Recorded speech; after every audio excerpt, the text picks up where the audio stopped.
Hello students, मैं हूं अभिषेक चौहान। आज हम इस साइंस क्लास में चैप्टर 5 सेपरेशन ऑफ सब्सटेंस पढ़ने जा रहे हैं। तो चलिए स्टार्ट करते हैं। बच्चों, जब भी आपको चाय पीने का मन करता है या फिर जब भी हम सुबह चाय पीते हैं या शाम को, तो मम्मी चाय कप में डालने से पहले उसे एक छन्नी से छानकर उसमें से चाय पत्तियों को अलग कर देती है, जिससे कि वो चाय पत्ती हमारे कप में ना आए।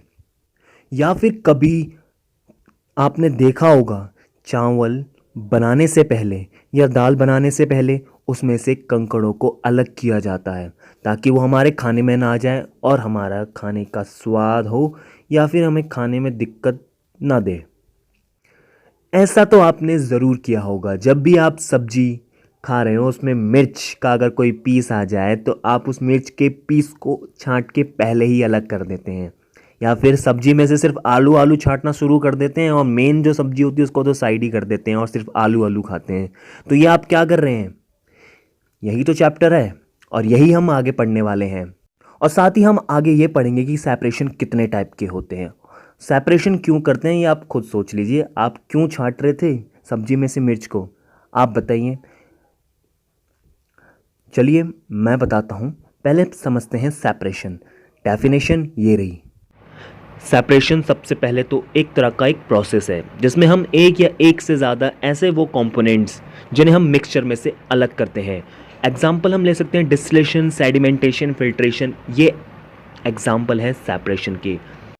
अब शायद आपके दिमाग में एक क्वेश्चन आया होगा कि मिक्सचर है क्या, आखिर ये मिक्सचर किसे कहते हैं। तो बच्चों, मैं आपको साफ साफ बता दूं कि मिक्सचर एक या एक से ज़्यादा सब्सटेंस से मिलकर बना होता है जो केमिकली आपस में मिले ना हो, सिर्फ अलग अलग आपस में रखे गए हों।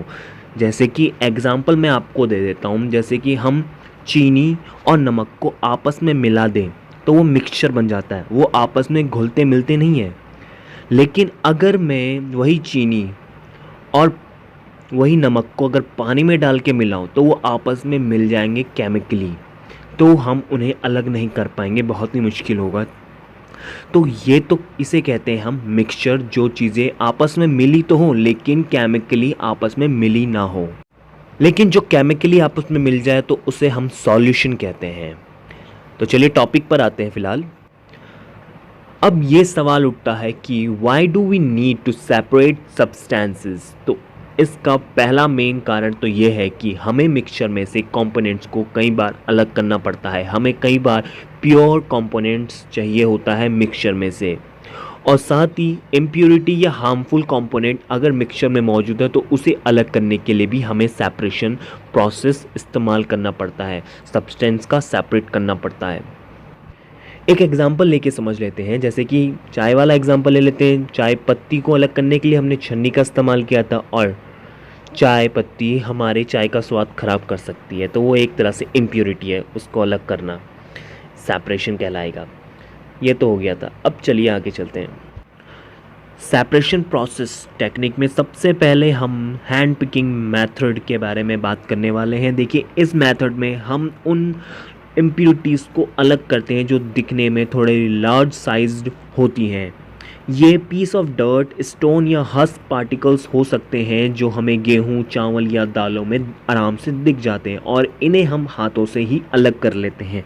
जैसे घर में हम जब चावल बनाने से पहले पत्थरों को छांट के अलग कर देते हैं चावल में से, इसे हम हैंड पिकिंग मेथड कह सकते हैं। तो चलिए आगे बढ़ते हैं। नेक्स्ट सेपरेटिंग टेक्निक है थ्रेशिंग। ज़्यादातर इस टेक्निक को किसान ही इस्तेमाल करते हैं जब उनके फसल पककर तैयार हो जाती है गेहूं की, तब वो गेहूं के गुच्छे को लेते हैं और उसे ज़ोर से पटकते हैं, जिससे कि उस गुच्छे में से गेहूं के जो दाने हैं वो अलग हो जाते हैं।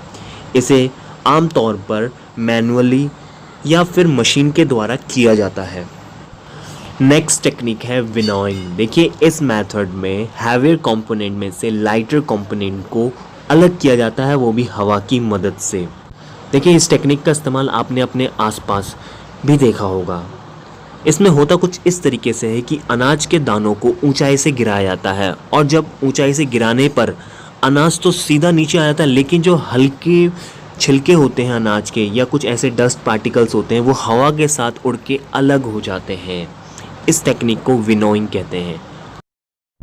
नेक्स्ट मेथड है सीविंग। देखिए बच्चों, इस मेथड में मिक्सचर को किसी फिल्टर या फिर किसी छलनी से गुजारा जाता है जिसमें लार्जर पार्टिकल जो होते हैं वो ऊपर रह जाते हैं और छनकर या फिल्टर होकर छोटे पार्टिकल्स नीचे आ जाते हैं, फिल्टर से पार हो जाते हैं या छलनी से पार हो जाते हैं, जिसे नीचे कलेक्ट कर लिया जाता है।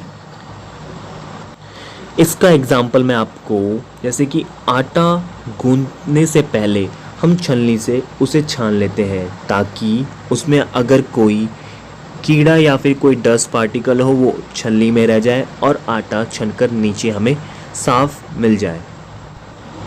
तो बच्चों, आज की इस क्लास में फ़िलहाल इतना ही। बाकी कुछ और टेक्निक्स और मेथड्स के बारे में हम कल बात करेंगे नेक्स्ट वीडियो में। Okay, goodbye and take care. Produced by Biggie. All Sound Production.